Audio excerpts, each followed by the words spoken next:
E muito bom dia, nós já estamos de volta com o programa Em Pauta, seu programa de entrevistas aqui na UERN TV. Antes da gente continuar, eu quero primeiramente pedir desculpa aos nossos telespectadores por alguns problemas técnicos que nós tivemos durante a abertura.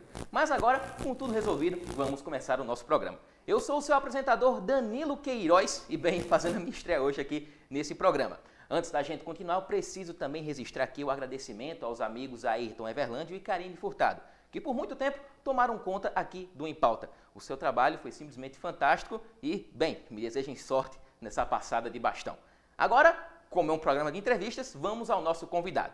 Hoje nós estaremos conversando com o psicólogo Arthur Oliveira, que é psicólogo clínico e também é especializado na abordagem da TCC, Terapia Cognitiva Comportamental. Além disso, também ativista LGBTQIA.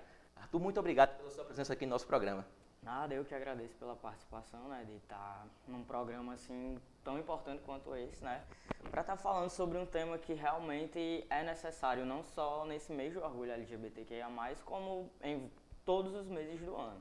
Então é muito importante que a gente traga essa pauta para estar falando sobre isso, para estar tendo mais visibilidade. Então eu realmente agradeço pela participação. E olha, o Em Pauta de hoje, ele não poderia ser diferente. Afinal, amanhã, dia 28 de junho, é o Dia Internacional do Orgulho LGBTQIA+. Então, você pode participar conosco aqui no chat do YouTube, caso você esteja acompanhando pelo nosso canal do YouTube da UERN TV, ou se você está nos assistindo pelo canal 23.1 da TCM, basta interagir no nosso Instagram, o @UERNTV. Então, vamos lá. Arthur, conta um pouco pra gente da sua trajetória enquanto psicólogo.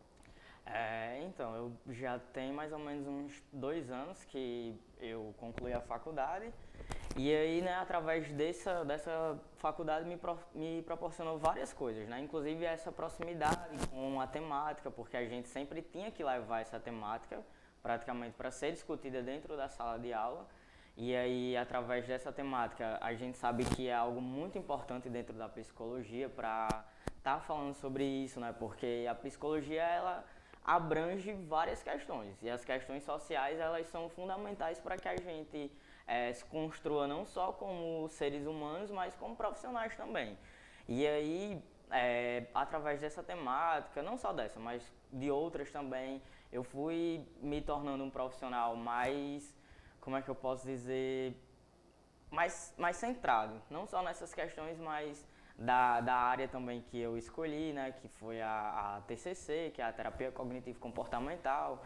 Então, realmente é uma coisa assim que desde o início me deixou encantado, sabe? A psicologia sempre foi uma área que me deu muita inspiração, me proporcionou assim experiências únicas.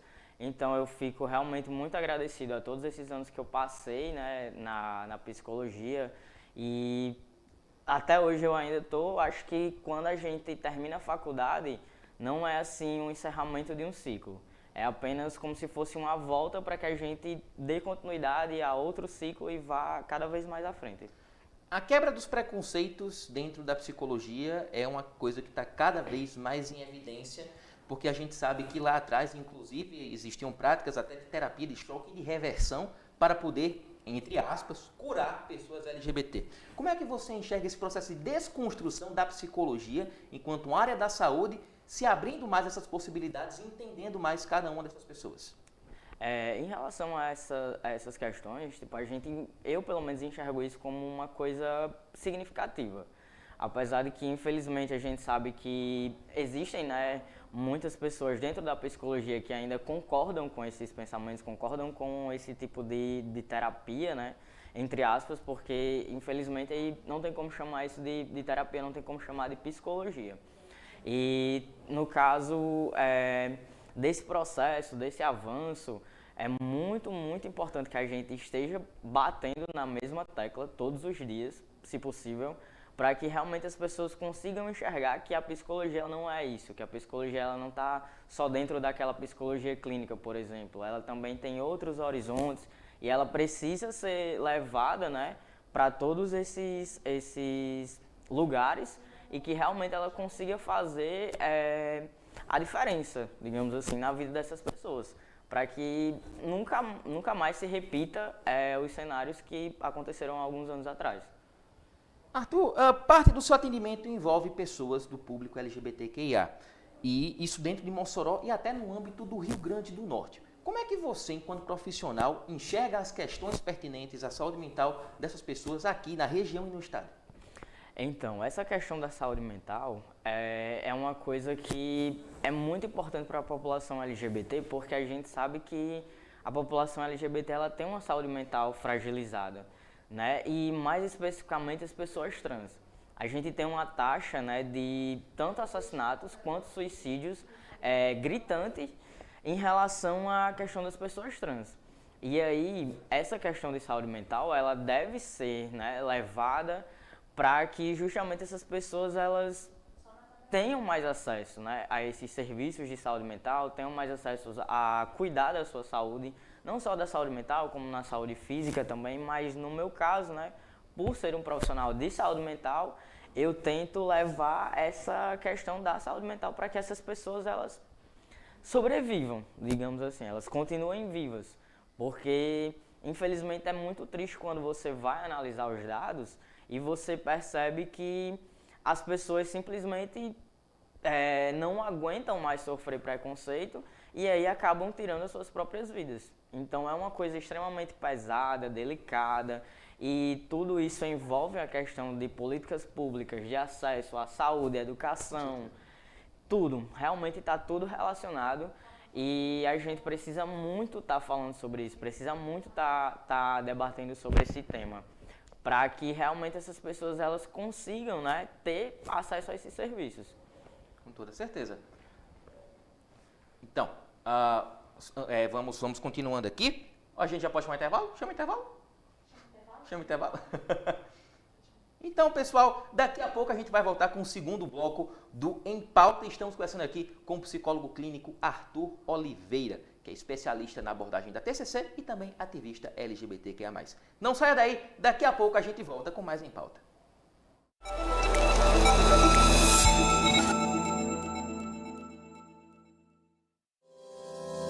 Educação, ciência, saúde, sociedade e muito mais informação para você. Os assuntos mais comentados da semana você acompanha no UERN-TV Notícias. Toda quarta-feira, às 11h30 da manhã, no canal 23.1 e também no YouTube da UERN-TV.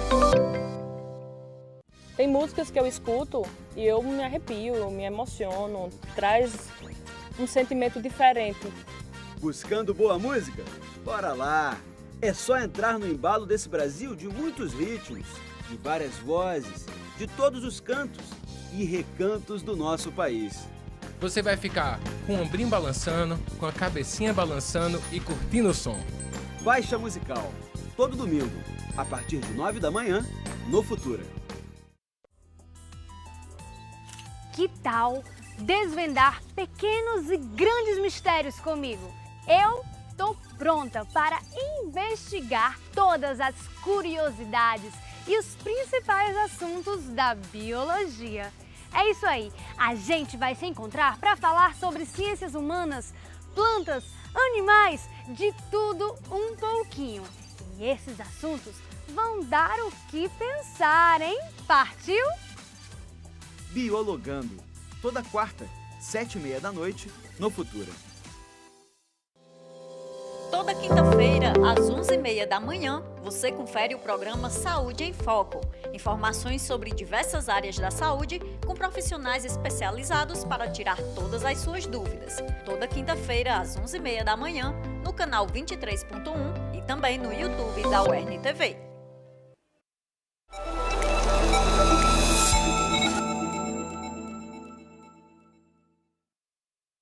E nós estamos de volta com o programa Em Pauta, seu programa de entrevistas aqui da UERN-TV. Olha, você que está nos acompanhando pela internet através do YouTube, deixa lá sua interação, a gente vai adorar ouvir de vocês. E caso vocês estejam assistindo pelo 23.1 da TCM, basta interagir no nosso Instagram, @UERN-TV, que além da interação vai ter muito conteúdo bacana para vocês. Hoje nós estamos recebendo o psicólogo Arthur Oliveira, que é psicólogo clínico, especializado na abordagem de TCC e também ativista LGBTQIA. Tô ficando bom nesse negócio de dizer todo o seu currículo até agora, hein? Mas vamos lá. Olha, boa parte dessa entrevista está acontecendo hoje em virtude de que amanhã, dia 28 de junho, é o Dia Internacional do Orgulho LGBTQIA. Arthur, conta pra gente, por que em específico é nesse dia, o que foi que aconteceu nesse dia para poder se ter uma data comemorando o orgulho e qual a real importância dele aqui dentro do Brasil? No caso, em relação ao dia, né, em 28 de junho, eu não lembro exatamente o ano. 69, se não me engano. Isso, pronto, porque eu sou péssimo com datas. E teve, né, a revolução que a gente conhece hoje em dia como a Revolução de Stonewall, que ativistas LGBTs, né, resolveram se manifestar contra a repreensão policial. E aí teve a grande ativista que a Marsha P. Johnson, né, que ela era uma mulher trans, né, e ela liderou essa revolta. Não só ela, mas ao lado dela também estava a Silvia Rivera, né, que foram realmente duas mulheres super importantes para darem um pontapé a essa questão. E aí, como teve essa revolta, foi realmente um marco para, não só nos Estados Unidos, mas como para o mundo inteiro. E aqui no Brasil, inclusive, teve um episódio parecido com essa revolta, que é conhecido como o Levante ao Ferros Bar, que no caso também foi liderado por mulheres, né? O grupo de mulheres lésbicas e bissexuais, elas lideraram essa revolta porque estava acontecendo uma situação bem parecida, né? Que a polícia estava repreendendo, queriam banir a circulação de como se fosse um jornalzinho que passava informações, né, para essas mulheres e tudo mais. E quando elas não aguentaram mais estar sofrendo essa repreensão, elas realmente resolveram se revoltar contra a polícia, né, contra as autoridades. E aí esse dia de 28 de junho foi muito importante por causa disso, para que realmente fosse o pontapé para a luta dos direitos LGBTQIA+. Apesar das comemorações e dos mais diversos avanços, ainda existem algumas coisas que ainda não foram muito bem explicadas, por assim dizer, socialmente falando. E um exemplo disso que eu vou dizer agora, pessoal, é que o IBGE lançou nesse último mês de maio o primeiro levantamento sobre homossexuais e bissexuais do Brasil, com dados coletados no ano 2019. Ele diz que cerca de 94% da população brasileira se considera heterossexual, com apenas os homossexuais correspondendo a cerca de 1,2% da população e os bissexuais a 0,7% da população. No entanto, é notável que é um número muito abaixo, inclusive o Instituto reconhece que foi subnotificado. Mas, na sua opinião, esse apagamento dos números, essa situação estatística de tipo tirar os LGBTs dentro do panorama da população, a que se deve esse apagamento? Não tem outra explicação que não seja o preconceito, né? Porque a gente sabe que, infelizmente, ele ainda é muito presente. E aí, quando a gente vai pegar esses dados, né, existem também as questões que pessoas não se sentem confortáveis para falar sobre isso, para falar que são pessoas LGBTs, mas a sigla, ela é bem diversificada. Então, se a gente pegar dados apenas de homens gays, por exemplo, e bissexuais, a gente não vai ter um número exato, a gente não vai ter um número verdadeiro, digamos assim. Então, realmente, tem muitas pessoas que elas não se sentem confortáveis em estarem falando sobre isso, porque quando o IBGE vai fazer essa entrevista, tá fazendo entrevista dentro da casa e tudo mais, então, dentro daquele lar, muitas vezes, aquelas pessoas estão sofrendo preconceito. E aí, como que você vai conseguir falar, né, sobre isso, quando, na verdade, você está sofrendo preconceito dentro da sua própria casa? Então, é impossível que você se sinta confortável para dizer que é uma pessoa LGBT naquele momento. E aí tem essa divergência também, fora que, infelizmente, a gente é apagado em todos os momentos da nossa vida. As nossas trajetórias, elas são excluídas, a gente é tratado como se não fossem pessoas de verdade, né? Tem muita gente que costuma dizer, eu tenho amigos LGBTs. Nossa. Trato como gente normal. Então, tipo, são comentários que realmente são LGBT-fóbicos. E aí vai levando cada vez mais com que essas pessoas, né, sofram esse apagamento. Com toda certeza. Olha, inclusive, eu sinto que isso pode ser um papel de uma certa confusão para as pessoas que estão nos assistindo e também de um modo geral, mas muitas pessoas não entendem o real escopo da sigla do LGBTQIA+. Queria que você explicasse um pouco para a gente as mutações que a sigla vem tendo nos últimos anos e a importância da gente conseguir reconhecer cada situação inserida dentro dessa sigla. Bom, no caso, em relação à sigla, né, quando teve início foi o que a gente conhecia como GLS, né, que eram gays, lésbicas e simpatizantes. E aí foi sofrendo alterações, né, porque a gente percebeu que merecia, né, tinha outras pessoas dentro da sigla que mereciam ter reconhecimento. E aí, né, começou a ser apenas LGBT, que no caso seriam gays, lésbicas, travestis, transexuais e bissexuais. E aí o maisinho, né, ele abrange várias coisas. Hoje em dia a gente geralmente usa LGBTQIA+, LGBTQI+, no caso do A, é de pessoas assexuais, no caso do Q, são queer, e tem o I também, que é de pessoas intersexuais, então realmente é uma sigla bem, hoje em dia ela está bem mais abrangente. Olha, essa situação que a gente vai trazer agora, no entanto, não vou dizer que faço ela com um certo contentamento, porque ela se trata de uma prática acontecida em ambiente institucional a nível da Assembleia Legislativa do Rio Grande do Norte. A gente vai ter que exibir aqui, inclusive eu quero deixar muito bem pautado que o vídeo a ser exibido agora não corresponde às opiniões da URNTV, que na verdade repudia qualquer tipo de preconceito contra a raça e o gênero, mas na última quarta-feira, dia 22, o deputado Micael Diniz, do Solidariedade, emitiu uma declaração muito polêmica na Assembleia. Vocês vão conferir agora. Que a brasileira se veste de Nossa Senhora, a Miss Trans se veste de Nossa Senhora, né? E faz uma sessão de fotos. Eu, sinceramente, não entendo esse povo.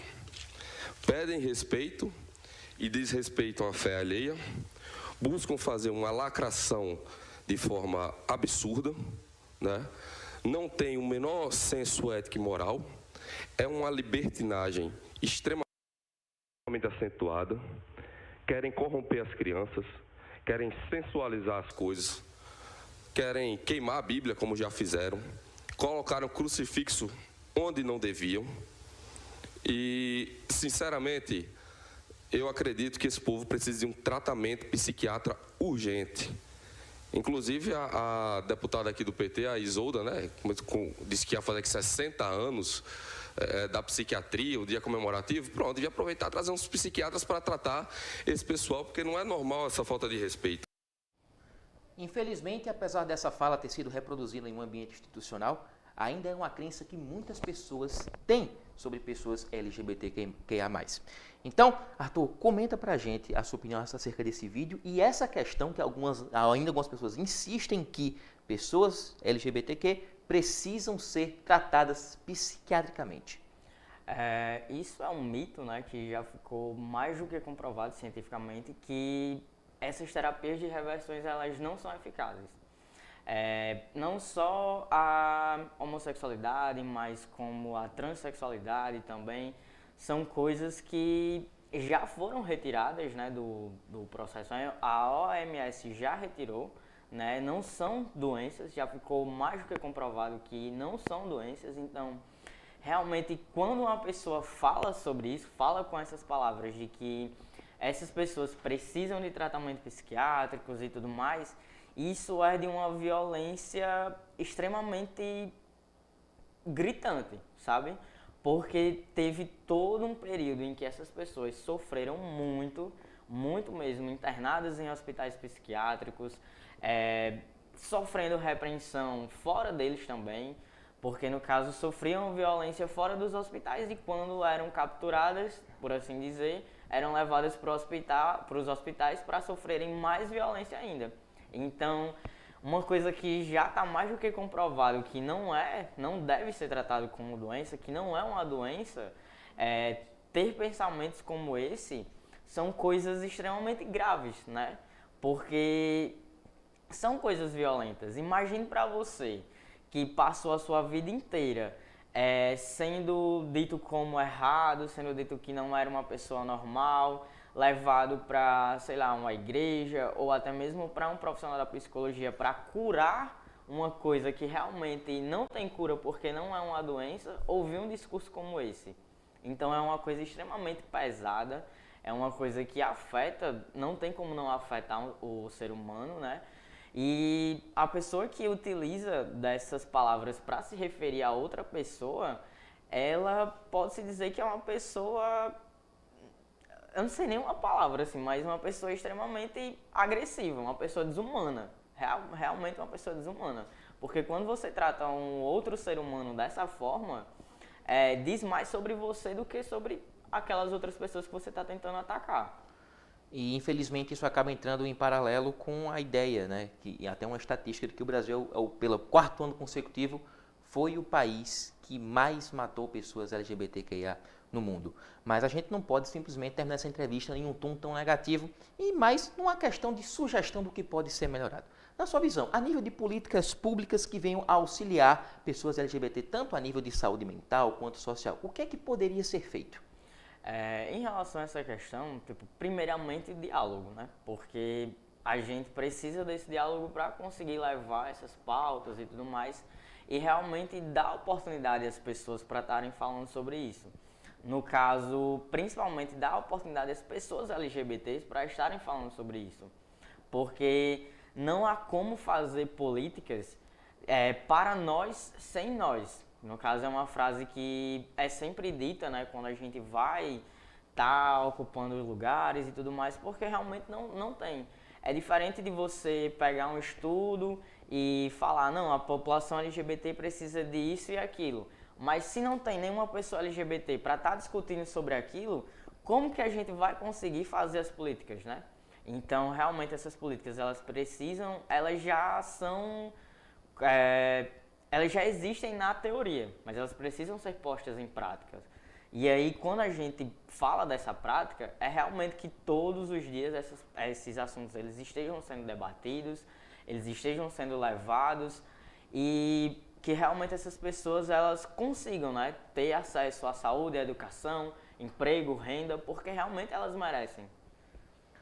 Então, Arthur, muito obrigado pela sua presença hoje aqui no Em Pauta, para a gente poder estar debatendo esse assunto. Obrigado de verdade pela sua presença. E olha, desse modo, vamos chegando ao fim dessa edição do Em Pauta. Rapidinho antes, diz o seu arroba do Instagram para o pessoal que quiser seguir. Meu arroba é o ArthurLuiz_PC. Então pronto, qualquer tipo de contato, só falar lá. Mas olha pessoal, acompanhe a nossa programação e muitos outros conteúdos no YouTube da URNTV, youtube.com/URNTV, como também no Instagram, o @URNTV. Lá vai ter uma biblioteca fantástica de materiais produzidos por alunos e técnicos da UERN. Olha, nós temos um encontro marcado na semana que vem. Eu, Danilo Queiroz, vou me despedindo aqui e até a próxima com mais uma edição do Em Pauta. Tchau, tchau.